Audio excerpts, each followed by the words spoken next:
তোমরা বলছো যে তার সরকারে আছে, আমি বলছি তোমার গ্রামেও আছে। শুধু সরকারকে দেখি আমি চলে গেলাম ওই সরকারে আছে, তারা কিছু করতে পারতেছে না। তোমার গ্রামে আছে, তুমি কিছু করতে পারতেছো? তুমি তো দুঃখ করতে এসছো আজকে। কাজে সেই তেজ আসতে হবে না, এদেরকে জায়গা দেবো না আমরা কোথাও। তাদেরকে সোজা রাস্তায় আনতে হবে যে এইভাবে চলো, দেশ চলতে হলে এইভাবে করতে হবে। মারপিট করে এটা হবে না।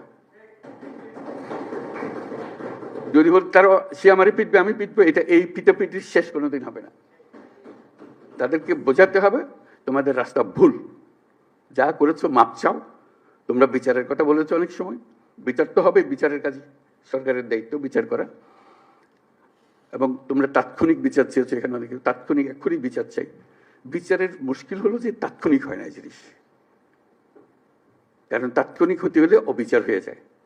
বিচারের মূল জিনিসটা হলো এটা সুবিচার হতে হবে।